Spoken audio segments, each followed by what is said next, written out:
Napakalaki ng teritoryo ng probinsya ng Cagayan na nooy sumasaklaw sa halos kalahati ng Northern Luzon. Mula sa Nueva Ecija, sa Apari, Cagayan hanggang sa Batanes Islands. Isinilang dito ang mga probinsyang tutulong sa kanya para sa pagpapalawig ng Kristyanismo at kaayusan para sa mga ethno-linguistic groups na nananahan dito. Nauna ang Nueva Vizcaya na tumulong sa Cagayan. Hindi pa siya kilala noon hanggang taong 1839. Ngunit may kabihasnan na rito o mga settlements ng Ituy sa south at Paniki sa north. Kinuha ang pangalan nito sa kahawig nitong lugar sa Espanya na kung tawagin noon ay Biscay, Vizcaya o Vizcaya sa Basque Country, Spain. Kilala ang Nueva Vizcaya bilang citrus capital ng bansa. Major producer ito ng mga ponkan, pomelo at oranges. Binansagan din ito as the gateway to Cagayan Valley. Sa pamamagitan ng alkalde mayor ng Cagayan, inilabas ng Gobernador General Luis Lardizabal ang kautusan sa pagtatatag ng bagong politiko-militar province. At noong May 24, 1839, ipinanganak ang probinsya ng Nueva Vizcaya.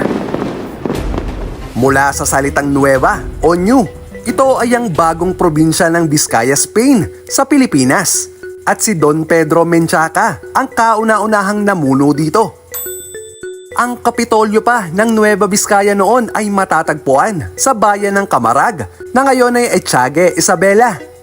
Mula sa Camarag ay malilipat sa bayan ng Bayombong ang bagong kabisera nito dahil ang Camarag ay mapupunta na sa Isabela.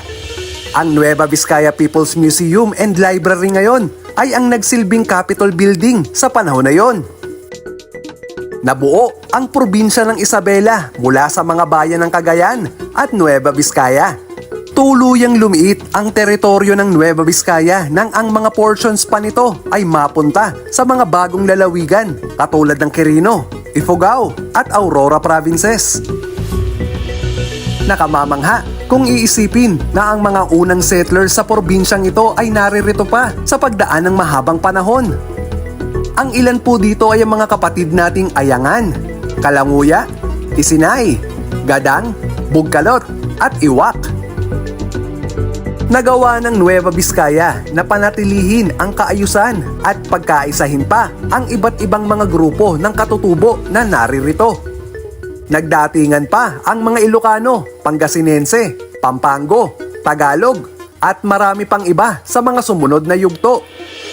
Bilang simbolo ng pagkakaisa ay ginaganap po dito ang Grand Amungan Festival tuwing buwan ng Mayo. Nagsimula po ito noong 1985 na hango sa salitang gadang na amungan o umungan naman sa mga Ilocano na ang ibig sabihin ay pagsasama-sama o pagsasalo-salo. Kilala din po ito bilang ang Nueva Vizcaya Day. Ito ay ang pagdiriwang ng pagiging iisa ng mga residente sa kabila ng pagkakaiba-iba ng kanilang mga kultura at kinagisnan. Ilocano po ang pangunahing lingwahe ng mga Novo Vizcayanos, pero masasabi nating malawak ang kanilang kakayahan pagdating sa pakikipagtalastasan dahil sa multicultural influence nila. At ngayon nga po ay binubuo na ito ng 15 nitong mga bayan at humigit kumulang 275 mga barangay. Noong May 1, 1856, 17 taon pagkatapos maitatag sa lupain ng Cagayan, ang Nueva Vizcaya, ay isinilang naman ang bagong probinsya ng Isabela. Ang mga katutubong Aita ang itinuturong sinaunang residente nito, kung saan nagmula ang mga dumagat. Sinundan nito ng mga Malayan settlement na siyang ninuno ng tribo ng Iraya, Ibanag, Gadang, Yogad, Kalinga, at iba pa na nasa Cagayan Valley. Sila ay mga pagano o mga walang relihiyon. Napakalaki ng La Provincia del Valle de Cagayan noong araw. Dahil dito'y gumawa sila ng hakbang upang mapalaganap ang relihiyon at sistematikong pagkakalap ng buwis, kung kaya't hinati nila ito. Ipinanganak ng Cagayan ang Nueva Vizcaya Hanggang sa mula dito ay nabuo ang pangatlong probinsya na papangalanan nilang Isabela de Luzon taong 1856. Ito'y sa rekomendasyon ng dating Gobernador General Antonio de Orbistondo y Egua sa kasalukuyang Gobernador General noon na si Manuel Crespo y Cebrian. Ang Isabela de Luzon ay ang lumang pangalan ng lalawigan ng Isabela. Nanggaling ito sa pangalan ni Queen Isabella II of Spain. Ang mga bayan nito ay pinaghahatian ng Cagayan at Nueva Vizcaya. Nagkaroon nito ng 11 pioneer towns at ang kabisera nito mula pa noon ay ang bayan ng Ilagan na ngayon ay isa ng ganap na lungsod. Taong 1878 hanggang 1897 ay nadagdagan pa ito ng 4. Nakakalungkot isiping marami ang nagbago, lalo na ang ibang mga bayan nito na nagkaroon ng pagpapalit ng pangalan at may ilan ding bumaba sa pagiging barangay na lamang. Sa kabila ng lahat, ang Province of Isabela ay binubuo na ngayon ng 34 municipalities, 2 component cities, at independent component city. 37 sa kabuuan. Hindi rin po mawawala rito ang humigit kumulang 1,055 barangays nito. Ang Quirino ay nag-umpisa lamang noon bilang distrito ng bayan ng Bagabag na kinabibilangan ng mga municipalities ng Difun, Aglipay, Madela at kalaunay ang bayan ng Saguday taong 1959. Ang mga katutubong Aita po ang itinuturong kauna-unahang nanirahan sa lugar na ito na sinundan ng mga dumagat at iba pang mga pangkat etniko. Minsan na rin nila itong naging hunting ground. Isa itong napakalawak na kagubatan noon, ang Forest Region sa madaling salita, na mas nakilala ng mga lokal na residente bilang DSAM gamit ang mga unang letters sa pangalan ng mga bayan nito. Ngunit noong June 18, 1966, ang distritong ito ay umakyat sa pagiging sub-province ng Nueva Vizcaya sa pamamagitan ni Senator Leonardo B. Perez at ipinangalan ito kay President Elpidio Quirino na isang Ilocano. Nagpatuloy ang laban at ang Quirino ay naging ganap na probinsya na nga noong June 21, 1969. Nadagdagan pa ito ng 2 pang mga bayan, ang Cabarogis na naging bayan taong 1969 na naging kapitolyo ng Quirino taong 1972, habang ang pinakabata ay ang bayan ng Nagtipunan na itinatag taong 1983. Opisyal na humiwalay ang Quirino sa Nueva Vizcaya noong September 10, 1971. Sa kabuuan, ang lalawigan ng Quirino ngayon ay meron ng 6 na mga munisipalidad. Ito ay nagmula sa Nueva Vizcaya at Isabela provinces na binubuo naman ngayon ng kanyang 132 barangays. Ang Batanes ay Hispanized na salita na nangangahulugang isla ng mga katutubo sa Basay o Batan. Sila po ay mas kilala natin ngayon bilang ang mga Ibatan na kanila ring lengguwahe. Kaisa sila sa marami pang mga tribo na nananahan sa probinsyang ito. Ang mga islang naririto ay naging resulta ng mga volcanic activities ng Mahatao Volcano, Mount Matarem at Mount Iraya. Milyong taon na ang nakalilipas. Kilala ang mga katutubo nito bilang ang mga batikang mangingisda at manlalayag.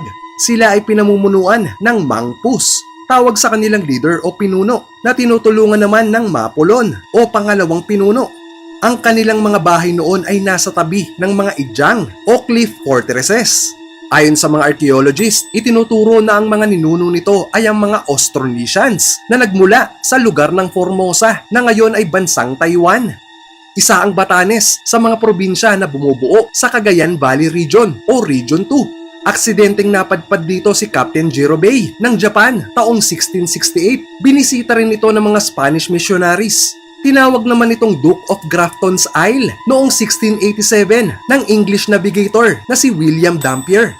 Pero nang itatag na ito noong June 26, 1783 sa pamamagitan ni Conde de la Conquista de Batanes, Gobernador General Jose Vasco y Vargas ay tinawag nila ang lugar bilang Provincia de la Concepcion. Hango sa pangalan ng kanilang unang naging patron na si Nuestra Señora Inmaculada Concepcion. Si Josep Huelva y Melgarejo ang unang provincial governor nito. Bumaba ito sa pagiging bayan taong 1799 dahil sa problemang pinansyal at pinamunuan ito ng isang Cagayano na si Valero Bermudez bilang alkalde mayor nito. Nagbalik sa pagiging provincial status sa leadership ni Governor Fernando de la Cuevas taong 1855 kasabay ng pagbubukas ng ecclesiastical mission para sa bayan ng Itbayat. 1900, naging bayan ulit ito. 9 na taon ang lumipas at nang dahil sa probisyon, noong 1909 ay nanatili na ito sa pagiging probinsya hanggang sa ngayon. Ang Batanes Province po ay binubuo na ngayon ng 6 na munisipalidad at 29 na mga barangay nito. Naiiba ang kasaysayan ng ating mga bayan sa Cagayan Province na ngayon ay binubuo na ng 28 towns at nag-iisang lungsod. Ang Cagayan ay isa sa pinakamatandang lalawigan sa bansa na itinatag ng mga Kastila. Ito ay sumasaklaw noon sa buong hilagang silangang bahagi ng Luzon na ikinukubli ng mga kabundukan ng Sierra Madre at Caraballo. Pero bago ito tuluyang masakop ng mga Espanyol noong mga late 1500s at early 1600s, ay naitala na nila ang 8 ethno-linguistic groups na nananahan dito. At ito ay ang mga Agta o Aita, Ibanag, Ibatan, Isnag, Itawit, Malaweg, Iraya, at Aripa. Ang dambuhalang teritoryo ng Cagayan noon ay nasasakupan ng mga kasalukuyang lalawigan ng Isabela, Quirino, Nueva Vizcaya, Batanes, gayon din ang ilang mga bahagi ng Kalinga at Apayao. Pati na rin ang ilang maliit na isla sa Balintang Channel. Ang lahat ng ito, nung araw, ay saklaw ng tinatawag na La Provincia de Cagayan. Katulad ng iba pang mga lugar sa bansa ay significant ang pinagmula ng pangalang Cagayan. Ito ay ang Carayan na nagmula naman sa salitang Kagay na ang ibig sabihin ay ilog. Ayon sa pag-aaral ni Dr. Lawrence A. Reed, isang researcher emeritus ng University of Hawaii, nakakuha siya ng iba't ibang salitang ginagamit para sa ilog sa buong kapuluan, katulad na lang ng Karayan, Kahayan, Kayayan, Kalayan, at Kayan. Pinaniniwalaan na ang mga katutubong nagmula sa Taiwan ang nag-migrate sa Pilipinas 4,000 years ago ang siyang pinag-ugatan ng salitang ito. Habang sa ibang teorya, ang pangalan umano ng Cagayan ay nagmula sa isang uri ng halaman na marami dito noon. At ito ay ang tagay plant, Katagayan, o maraming halaman ng tagay. Pero kung prehistoric era naman ang pag-uusapan, maraming kwento ang Cagayan. Meron ng kabihasnan dito bago pa dumating ang mga Kastila, libo-libong taon na ang nakararaan. Sa katunayan ay dito nahukay ng mga archaeologist ang ayon sa kanila'y pinakaunang tao sa Pilipinas, ang Homo luzonensis, na natagpuan sa Calao Cave sa bayan ng Peña Blanca. Meron ding mga fossils ng giant tortoise, elepante at rhinoceros na minsan nang namuhay noon sa lupain nito. Ang lambak ng Cagayan ay tumutukoy sa mahaba at mababang lupain nito na napapaligiran ng mga bundok, burol, at mga ilog. Tamang-tama sa mga sinaunang sibilisasyon at mga prehistoric animals. Hence the name, ang lambak ng Cagayan o Cagayan Valley. At speaking of ilog, narito po ang makasaysayang Rio Grande de Cagayan o Cagayan River, ang pinakamahabang ilog sa buong Pilipinas. Taong 1581 nang pinasinayaan ni Gobernador Gonzalo Ronquillo de Peñalosa ang unang batch para sa ekspedisyon sa pangunguna ni Juan Pablo Carrion pagkatapos nilang maitaboy palayo ang mga Hapon mula sa Taifusa Command. Nasundan pa ito noong June 29, 1583 nang pangunahan ni Kapitan Juan de Salcedo ang pagpunta sa mga lugar ng Masi na ngayoy Pamplona, Tolar, at Apari. Dahil dito, kinilala ang taong 1583 bilang pagkakatatag ng probinsyang ito. 1594 nang sumulat si Gobernador General Luis Perez Dasmariñas sa mga Dominikano upang makapagpadala ng mga misyonero. Nang dumating ang mga paring Dominikano ay itinayo nila ang mga himpilan sa Kamalanyugan, Lalo, Abulog at Pata na ngayoy parte ng Claveria at Sanchez Mira noong June 13 hanggang 14, 1595. Ang bayan ng Lalo ang naging kauna-unahang kabisera ng Cagayan at ito ay tinawag nilang syudad Nueva Segovia. Strategic ang location nito na may access sa mga ilog. Ito rin ay isa sa mga unang 4 na syudad na itinatag ng mga Kastila sa bansa. Bagamat nagtagal lamang ito hanggang 1839, ay nagsilbi naman itong sentro ng pananampalataya noon sa buong rehiyon mula sa diocese na itinatag ni Pope Clement VIII. Pero naging mabagal ang pag-usad para maisaayos ang Cagayan Valley dahil inabutan nila itong magulo at laganap pa ang tribal wars. Idagdag pa natin dyan ang mga pananambang sa mga paring misyonero at pagpatay sa mga ito. Sa bagay, sino nga ba naman ang gugustuhin na baguhin ang kanilang mga nakasanayan, sagradong kultura, tradisyon at magpasailalim sa mga taong ngayon mo palang nakita? Nagpakalayo-layo ang ibang mga tribo patungo sa mga liblib na kagubatan at itaas ng kabundukan. Ngunit hindi nito natinag ang mga porsigidong Kastila. Sukdulang ang banal na krus ay nagawa nilang maging espada. Maisaayos lamang ang mga komunidad at mapagkaisa ang lahat ng mga nakatira dito. Ang pagpapalaganap ng Katolisismo sa Cagayan Valley ay nagsimula lamang noong 1595 o 1596. Bagamat maraming tutol na residente, hindi naman nagtagal ay unti-unti nilang nakuha ang tiwala at mga relihiyosong kalooban ng mga Cagayanos. Subalit, noong 18th century ay pumutok ang monopolyo sa tabako. Sumiklab ang mga pag-aaklas simula 1787 at maraming lupain ang iniwang nakatiwangwang na lamang. 10 taon ang lumipas ay namayagpag na muli ang tobacco industry sa Cagayan Valley. Naging malaking tulong ang migration ng mga Ilocano para sa pagpapayabong pa ng agrikultura sa buong lambak.